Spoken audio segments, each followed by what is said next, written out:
Écoute-moi bien. Je vais te donner un secret qui va t'aider afin que la parole de Dieu demeure abondamment à toi. C'est vrai que souvent, quand on prêche par zèle, ça va dire aux gens, ce n'est pas le fait de mémoriser les versets bibliques qui est important. Ça, c'est les zèles des prédicateurs. On a des débordements souvent. Que Dieu nous pardonne dans sa grâce au nom de Jésus.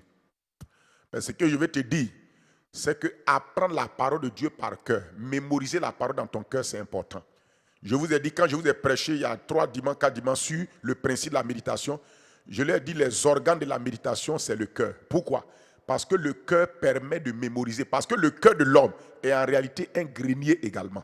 Là où l'homme garde les choses précieuses. Jésus a dit que l'homme bon tire des bonnes choses de son cœur, des bonnes choses de son bon trésor, qui est son cœur. Ton cœur est le lieu où tu gardes les choses précieuses de ta vie. C'est pourquoi ton cœur est un grenier. Et pour que ton cœur, écoute-moi, pour vivre dans la victoire, dans tes pensées, tes paroles, tes actions, il faut que ton cœur garde des bonnes choses. Et David nous a dit, je sais ta parole dans mon cœur. David parle de la méditation. Dans le même psaume 119, David parle de la méditation. Mais ce même David sait que la méditation commence lorsque tu sais la parole dans ton cœur. Donc la mémorisation de la parole est importante pour pouvoir en faire une méditation plus tard. Est-ce que tu me comprends? Donc mémoriser la parole est important pour pouvoir la méditer. La Bible dit que Marie gardait d'abord ces choses en elle et ensuite elle faisait quoi? Elle les repassait dans son cœur sous forme de méditation. Ce que tu ne gardes pas dans ton cœur, tu ne pourras pas méditer là-dessus. Donc je vais te donner un des secrets pour garder la parole en toi. C'est d'apprendre des versets bibliques par cœur. Je vous assure que c'est une très bonne pratique. Nous, on l'a fait quand on s'est converti avant. Quand on s'est converti, il y a 35 ans, quand on était converti, il y a 35 ans, quand on était converti. Donc écoute ce que je dis là. Si je te parle, ça dit que je suis converti avant toi. Toi, peut-être tu as 18 ans. Donc avant que tu ne naisses, il était converti. Au moins 35 ans, ce n'est pas petit. Il y a 35 ans, ce qui nous a aidé à évoluer vite dans le Seigneur. Moi, je suis né de nouveau. Mes parents, mes persécuteurs, ils m'empêchaient d'aller à l'église. Je driblais souvent, trouvais le moyen d'aller et je revenais. Mais je n'avais pas trop l'occasion de fréquenter l'église. Mais Dieu m'a appris. Il dit, même si tu n'as pas l'occasion d'aller dans le bâtiment de l'église, mais tu fais partie de l'église. Ma présence est en toi. C'est là que Dieu m'a enseigné à avoir ma vie de prière personnelle. Comme vous êtes né de nouveau à l'aise, en climatisé là, tout est doudou là. C'est pourquoi tu ne vois pas l'importance d'avoir une vie de prière personnelle. Mais dans le feu de la persécution, j'ai appris à relationner avec Dieu directement, sans même un pasteur. C'est là que j'ai compris que le plus important, c'est d'abord ma relation avec Dieu et non ma relation avec un pasteur. C'est d'abord ça. C'est à cause de ça, confinement là, Dieu a fait que tu n'as plus ton pasteur à côté. Maintenant, tu dois développer ta relation. Parce que Dieu veut être lui-même présent.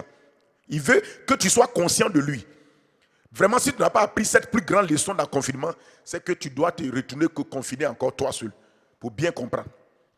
C'est la plus grande des leçons. Dieu a mis les pasteurs de côté pour qu'enfin, le peuple soit conscient de son Dieu et non des hommes de Dieu. On a été trop conscient des hommes de Dieu. Ils sont importants, ils sont des dons. Mais on n'a pas su, on a glissé, on a pris la place de Dieu dans leur cœur. Donc dans cette persécution-là, je ne voyais pas de pasteur. Ils ne pouvaient pas venir à la maison, je ne pouvais pas aller comme ça. Quand je driblais, c'est pour aller faire culte, je fais culte et puis je reviens rapidement.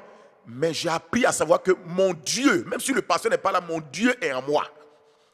Quand j'ai accepté Jésus, j'ai dit, viens dans mon cœur. Donc si c'est dans mon cœur, il est venu, il est là. C'est là que Dieu m'a dit, ma relation avec toi est plus importante que tout. J'apprenais à prier. Sans commencer la prophétie, je commençais à prophétiser tout seul dans ma chambre. Sans commencer les visions, je commençais à voir des choses. Il y a des images que Dieu m'envoyait.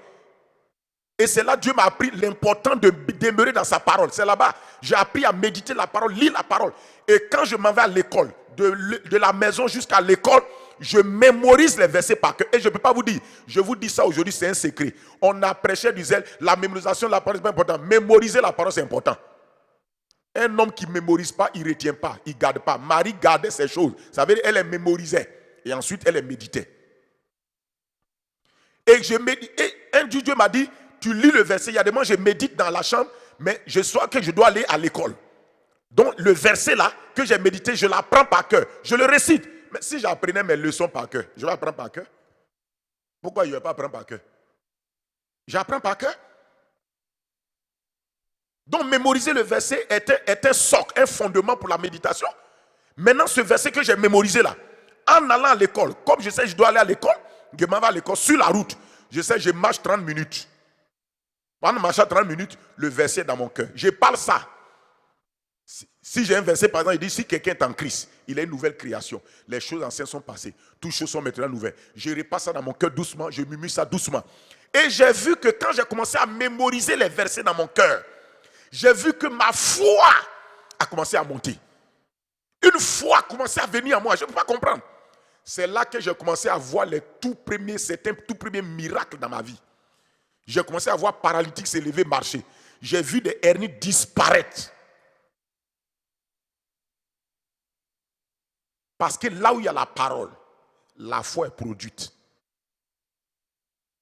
Je te pose la question. Toi, tu n'aimes pas la mémorisation là.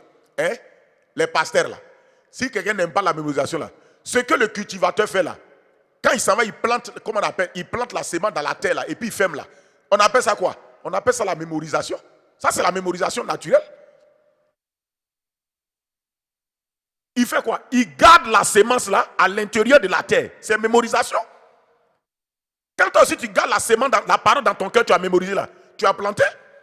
Mais maintenant, quand l'homme a fait ça, là, le cultivateur a fait ça, Dieu va commencer à faire le reste. La terre va commencer à méditer ce qu'on lui a donné de mémoriser. Et au bout d'une semaine, elle produit quelque chose de sa méditation à partir de la mémorisation.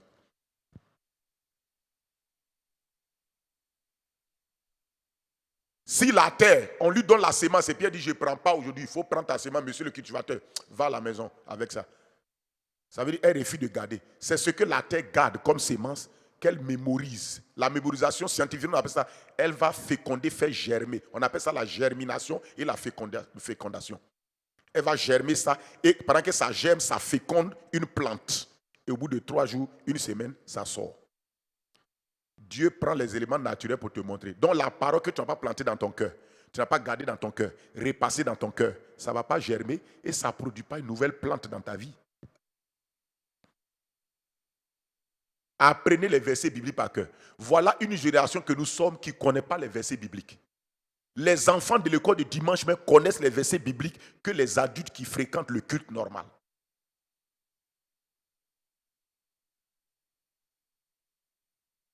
Aujourd'hui, là, c'est prière, prédication. Les enfants connaissent eux. Aujourd'hui, les pasteurs même auront aussi dit tel verset. Les chrétiens ne connaissent pas.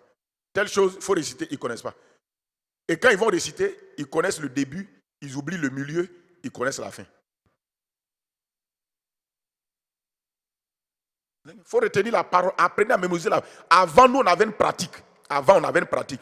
On mémorisait. Les pasteurs d'avant nous enseignaient à mémoriser les versets par cœur. Il dit, et apprenez la. Et chaque jour, il y avait des pratiques. On apprend un verset par cœur. Ou bien chaque 2 jours, ou bien une semaine, au moins tu as un verset. C'est nous, on apprenait ça. On apprend ça par cœur. Et de sorte que, même quand le pasteur prêche, et puis il se souvient d'un verset, mais il ne connaît pas la référence, nous, on donnait la référence. Il y a des chrétiens même là, le pasteur comptait sur eux pour avoir certains référents au cas où il oublie. Quand le pasteur dit ça, il dit bon, cherchons la référence. Parce qu'en prêchant, il y a des versets qui peuvent venir, mais tu ne connais pas la référence.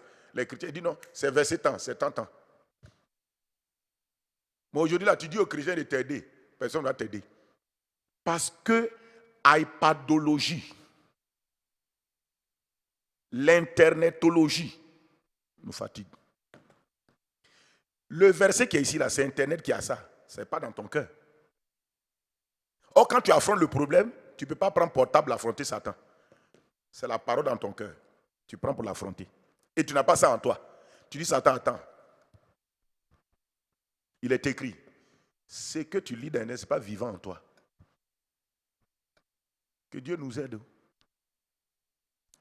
Dieu là, il n'a qu'à nous aider, nous tous. Nous tous, hein, il n'a qu'à nous aider. Ce n'est pas parce qu'il parle, s'il parle comme ça, je suis dedans. C'est nous tous. Revenons aux choses simples. Revenons aux choses simples. Il y a des gens, votre Bible est trop propre. C'est pas sale. Ça veut dire que vos doigts ne touchent pas ça.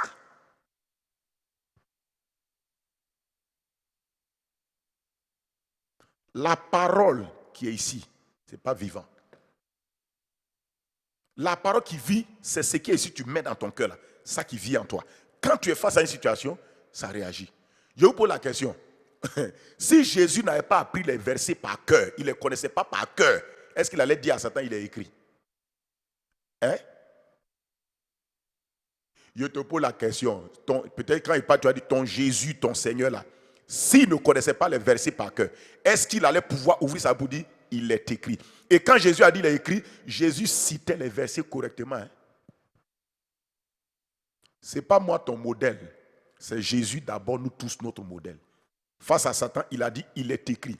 Pourquoi il a dit il est écrit? Ça veut dire qu'il a lu l'écriture et il a mémorisé l'écriture. N'est-ce pas? C'est à cause de ça qu'il dit il est écrit. En réalité, confinement là, ça fait un mois et demi, peut-être 2 mois pour certains pays. Tu dois avoir un mois et demi, 2 mois, ça fait au moins, qu'on appelle 45 jours ou bien 60 jours. Tu dois, en principe, avoir, si tu n'as rien eu en toi, au moins 20 versets que tu as mémorisés dans le confinement. Mais tu n'as rien mémorisé. Tu as mémorisé tout ce qu'on a dit sur Internet.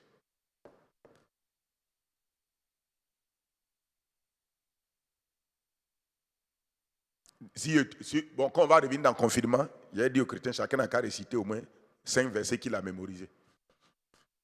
Je sais que tu as quelques jours, tu vas le faire boileau, jusqu'à bien réciter, et puis maintenant tu vas revenir réciter. Donc tu as mémorisé quel verset?